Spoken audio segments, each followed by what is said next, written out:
Nel Vangelo di oggi Gesù si presenta.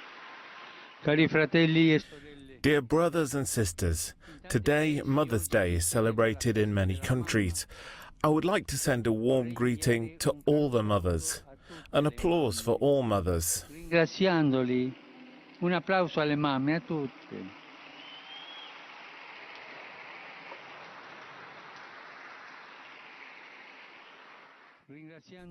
Thanking them for their precious work in raising children and protecting the value of the family.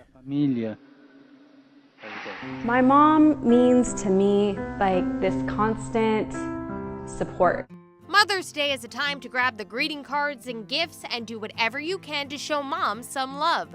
But for one woman, it was a trend gone too far. Anna Reeves Jarvis is credited with inventing the holiday Mother's Day, but she went on to fight all those who celebrated it. After her mother died, Jarvis began working to establish a national holiday to honor her. She wrote to anyone with influence, from Teddy Roosevelt to William Jennings Bryan and Mark Twain, and even petitioned state governors. So this Mother's Day, show how much you care. The idea was to observe a day for mothers by visiting or at least writing them, and for people to wear white carnations and live the day as their mothers would. It took years, but in 1914, the U.S. government officially designated Mother's Day as a national holiday. A happy ending for Jarvis and her new holiday? Not exactly.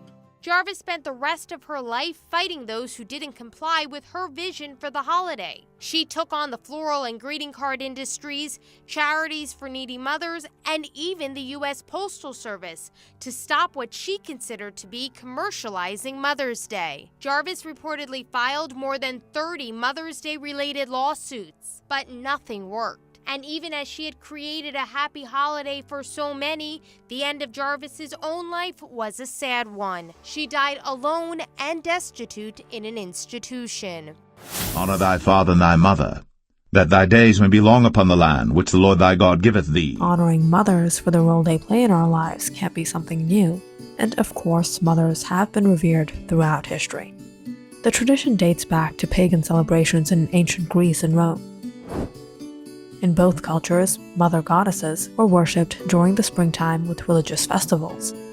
The ancient Greeks paid tribute to the powerful goddess Rhea, the wife of Cronus, known as the Mother of the Gods, Queen of Heaven. Similarly, a 3-day festival in mid-March called Hilaria was celebrated to honor an ancient Phrygian Mother of the Gods, or Great Mother, Magna Mater, dates back to 250 BCE.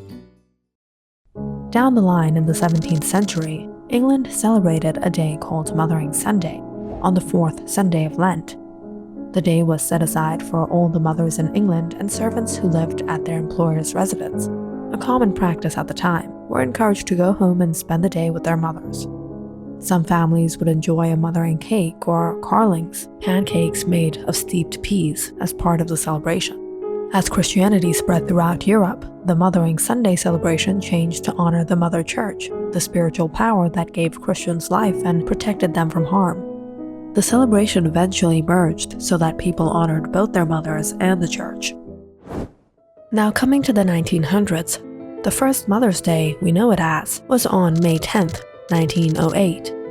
And it all started when Anna Jarvis of West Virginia sent 500 white carnations to her late mother's church in her honor and held a celebration of mothers in Philadelphia on the same day.